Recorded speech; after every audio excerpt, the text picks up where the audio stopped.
A lot of these kids don't know how to read because they have had things read to them, or they can click a button and have something read out loud to them. And I think that we need to cut off technology from these kids, probably until they go to college. Ladies and gentlemen, welcome back. Today, we're going to be talking about something a little different than usual, and that is how technology is negatively affecting children of all ages, and how I see that this is an emerging issue that truly is a big issue. I'm not just trying to be alarmist in this thesis, but I genuinely think that this could be an existential crisis if we do not address it sooner rather than later. Now, obviously, I want to say technology in and of itself is not inherently evil. Technology has allowed us to do so many things, to innovate, to make lives easier, and to ultimately make information as accessible as possible, the likes of which we've never seen before. Now, some of that is good and some of it is bad, admittedly, but I think overall, technology has advanced us to a place where life is more convenient. Less people die at an early age. People live longer lives, all because of technology advancing. I'm speaking in generalizations. The whole point of this video is talking about how technology is a net negative for children. And when I'm speaking about technology, I'm generally speaking about children having access to devices like phones, iPads, things of that nature, tablets, and ultimately with having access to those devices, also having access to applications like TikTok, Instagram, social media, as well as online gaming and mindless entertainment, which I believe the kids say today is like brain rot. Those things, in my opinion, are net negatives, and I think are having a much greater negative effect than what we're being led to believe. And that's what I kind of want to focus on today from different perspectives and different people to support my thesis that technology is ultimately having a negative effect on children today of all ages. And I already know I'm going to get people in the comments saying that technology is a part of our lives. It's impossible to separate from technology fully. And I understand that. I get that. I'm 29 years old. I'm a parent myself of a 2-year-old. And so I understand that claim that it's impossible to fully disconnect from technology, especially if you are a business owner, if you're doing stuff on social media. It's just really difficult to do certain things without access to technology. And so I have a few videos that I want to kind of walk through and commentate on that support my thesis about how technology is going to be a net negative for kids today. And so let's walk through those and see what we can come up with. A former English teacher going viral after posting a raw and unfiltered farewell video as she leaves the classroom behind after just 3 years. Listen. A lot of these kids don't know how to read because they have had things read to them, or they can click a button and have something read out loud to them. I just don't think these kids even care. They don't care about making a difference in the world. They don't care about how to have a resume. They don't care how to write a resume. They don't care how to write a cover letter because ChatGPT will just do it for them. And I think that we need to cut off technology from these kids, probably until they go to college. All right, so in this video, a former teacher is speaking, and this video has been going majorly viral over the past few weeks. From the perspective of a teacher, from the perspective of an educator, she believes that children should not have access to technology, phones, whatever you want to call it, until 18 years old. This is a very extreme belief that I'm not 100% against, because from her experience and from many other experiences, this is not the first teacher that has said something like this. In fact, I can find countless videos like this. It makes sense because ultimately the goal of teaching your kids is educating them to make informed decisions, to shape their minds so that they can become contributing members of society. And what we're seeing is the kids just don't care enough about learning how to read or learning mathematics, learning anything that can benefit them ultimately. Because now with ChatGPT, with other AI technologies existing, the whole system has kind of imploded, because we've been for the longest time a test-oriented type of education, a memorization-oriented type of education. You really just have to memorize things in order to get passing grades. And now kids just don't have to do that anymore because, or at least when it comes to writing and homework assignments or essays and things like that, or even figuring out math problems, you just put the information into the AI and it generates it for you. You fill in the blanks and you're good to go. Human beings want comfort. They strive for comfort, and kids are no different. Kids oftentimes, generally speaking, want to be comfortable. And this technology that has been introduced to them, and I mean, let's be honest, oftentimes given to them by parents and the schools themselves, has pacified their minds to the point where they don't have to try, or the technology ultimately answers the questions for them. It thinks for them. This is something that I know many adults, this idea of technology kind of thinking for them has been an issue, but it's really, really not good when kids that are experiencing this, because at least for myself and for people older than me, we had to get through school. We had to get through whatever level of education we wanted to get through without the crutch of ChatGPT or whatever the case may be. And so from an education perspective, it's so clear to me that technology is becoming a net negative because kids are just choosing not to learn because the technology will learn for them. It will give them the information for them, and they'll have unlimited access to this information for the rest of their lives, seemingly, and never have to think on their own. That's an issue. It is through school where people learn how to critically think. It is through reading, it is through writing, and it is becoming more and more apparent to me that unfortunately that's just not happening in school nowadays.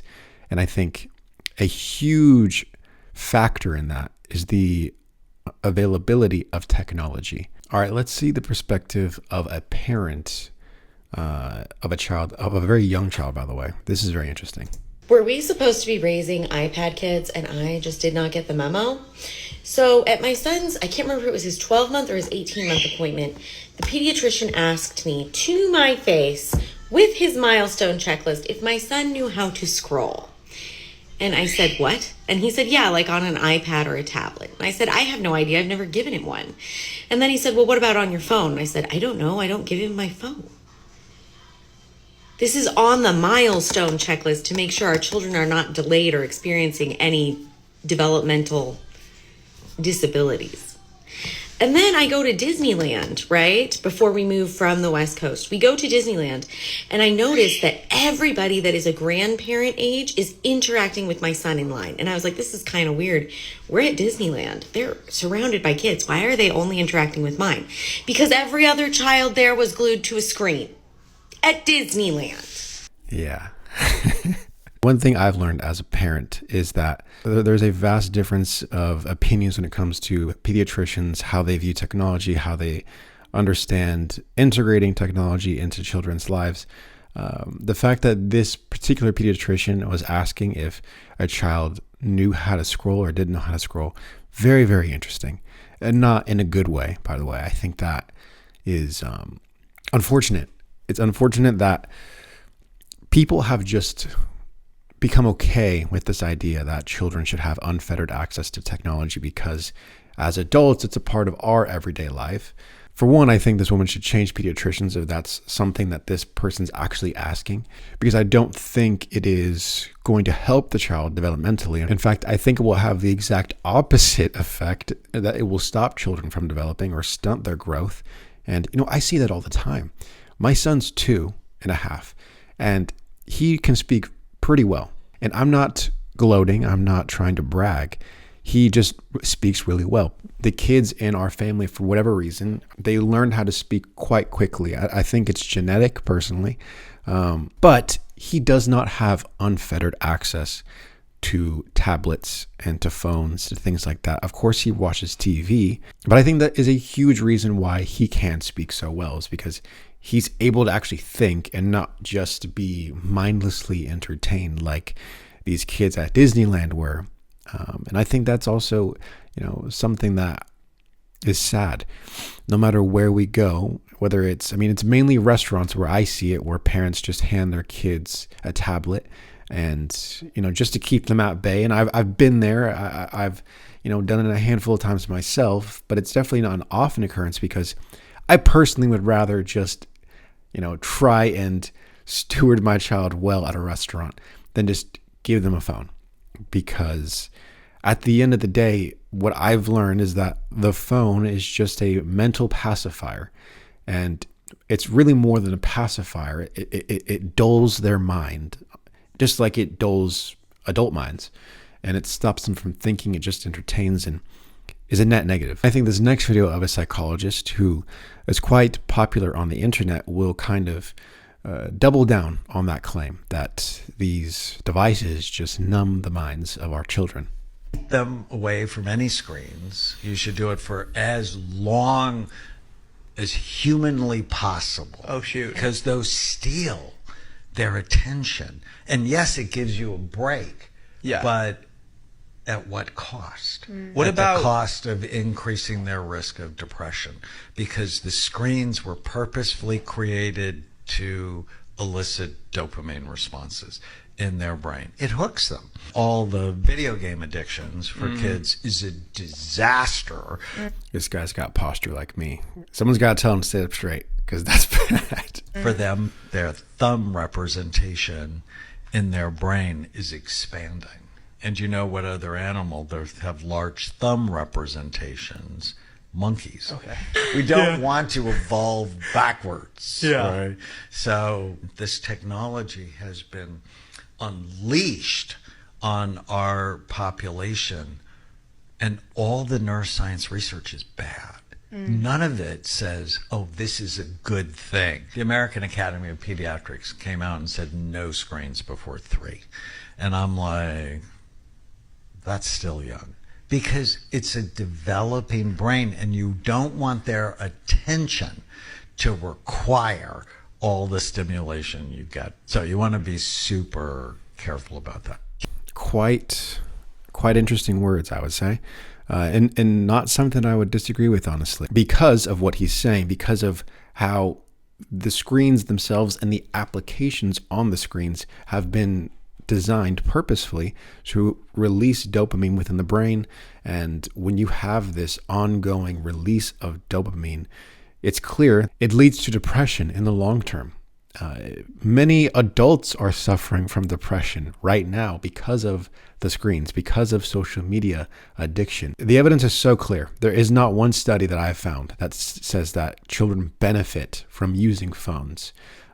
Again, children of any age, whether that is infant, toddler age, to school age, to high school, there is not one study that I've found, and you can put one in the comments if you find one. I guarantee you, you probably will struggle to find one, but there's not one study that found that it is beneficial in any way, shape, or form, especially when it comes to mental health. And in a country that has become so obsessed with mental health and self-care and things like that, it blows my mind that we can clearly see what is at least causing it to some effect, which is social media, access to devices, and be so okay with children using it. I mean, like you said, this technology has been unleashed on them. But I mean, anecdotally, it's clear that at least right now, if you give a child a tablet that's, young, from like 3, 4, 5, they will have behavior issues. That is the first sign that there is an addiction happening. Because what happens when you take away something from an addict? They get upset. They lose self-control because their brain chemistry has been affected in such a way that requires the stimulation or the dopaminergic response, which in this case is technology. And it's an emergency. It's an incredible issue that just does not seem to be all that important to people.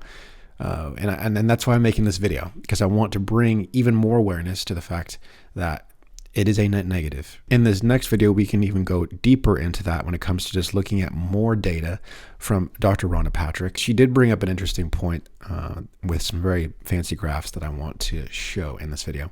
New research from the Global Mind Project indicates that delaying the age at which children first receive a portable electronic device, such as a smartphone or a tablet, can have a substantial impact on their adult mental health. Notably, this delay significantly improved their social self. So this is a composite measure that takes into account factors like self-confidence and positive interaction abilities.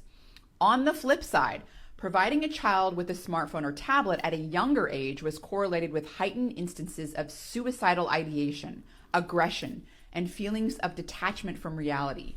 What's particularly intriguing is that these trends were more prominent in females. Drawing from additional research, we know that excessive use of smartphones and engagement in social media can have detrimental effects on kids and teenagers.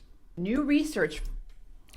All right, so I think that information, point blank period, summarizes from a data perspective everything I'm trying to say.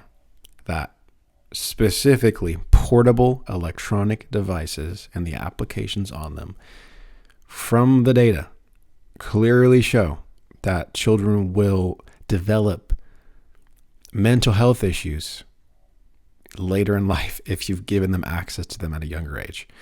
And unfortunately, here's the thing. Our kids, the kids of millennials, the kids of Gen Zers, I think that's how you say it, right? Gen Zers. I don't like that. It doesn't roll off the tongue very well. But the kids of those who are in Gen Z, their children are the lab rats for this technology, or for this integrated life of technology. It is unfortunate because the more and more data that comes out, the more and more it shows that there is no benefit, like I mentioned before. And not only is there no benefit, it is harmful to the children. And so as a parent myself, I have to take this information very seriously because I want what's best for my kid. And I like to believe that all parents want what's best for their kid. And with that information in mind, I think there has to be a serious move by parents because let's face it, the government's going to do nothing about this until it's way too late. The government does not care. They're in bed with these companies. They're in bed with Apple, Samsung, all the social media companies, they're in bed with them. And that's fine. What can I do about that except run for office myself and try to change something? It's difficult, but what I can do is limit the access that my child has to portable electronic devices and overall screen time to not be something that exceeds multiple hours in a day over, the period of multiple days in a row. I've seen the negative effects that has on my child. He has more tantrums. He cannot communicate as effectively. It becomes very difficult for him to control his emotions. And, 2-year-olds are 2-year-olds. They're going to be that way. But technology just makes it even worse. Specifically, again, I'm going to reiterate this, portable electronic devices. I'm also just a parent of a young child. I'm not a parent of a teenager, but I would say having been a teenager, 11 years ago, one thing that we need to do is just limit the access that our teenagers have to social media. I have no problem with giving a teenager a phone. Does it have to be a smartphone? Absolutely not. Should it be a flip phone or something of the sort? Sure. Because I think having access to them when they start becoming more independent is important because you want to keep an eye on them. You want to make sure they're safe. But there's smart ways to do this. And ironically, it is not through giving them a smartphone. And I think we need to take even more extreme steps to delay children's access to social media accounts until at least 18 years old. Because again, the data is clear that they have no benefit to having access to these applications. In many cases, it is harming the children. The data points to more suicidal ideation, specifically with females. And it's like, we want to protect our daughters, right? How do you do that? Limit social media access, limit portable device access, and do them a service. This is not about us. This is not about having a benefit for us. This is about benefiting our children and ultimately the world around us, because our children are going to be the ones that are leading the way in 10, 15 years. Parents have to be involved. I think the biggest thing that leads parents to want to give their kid a tablet or a phone is that they become overwhelmed. They're dealing with daily life. And it's easy. It's so easy just to give them a phone, to give them a tablet, to get a break. But I want to press in because in the moment it's easy. It's gratifying for the parent because then you don't have to deal with whatever is going on with the child. But in the end, if you do that, in the long run, it's going to cause issues that will come back to bite you in the butt as a parent and will ultimately cause your child to suffer, I think. All that to say, this is a very serious issue, I think. And I'm trying to bring some lightheartedness to it because I'm not a fatalist. I'm not going to say that there is no hope, that our children are beyond saving. I think that's dumb. I do believe and have hope that with more information and videos like this, we can be there for our children and be there for our kids to set them up to live better lives, to be better leaders, to be better servants ultimately to the world around them. And I think allow them to be put into places to think critically. And these portable devices steal that from them. And we need to do something about that, because them being able to think critically is what's going to solve the world's problems going forward, and ultimately allow them to be contributing members of society, which is what we all want. So I hope that all made sense. I hope I was able to deliver my thesis as clearly as possible. I'm open to your comments. I'm open to having more discussion. That's what the comment section is for. So please leave a comment if you agree, if you disagree. I would love to hear your thoughts. And thank you so much for watching the video. I appreciate you. Until next time, peace.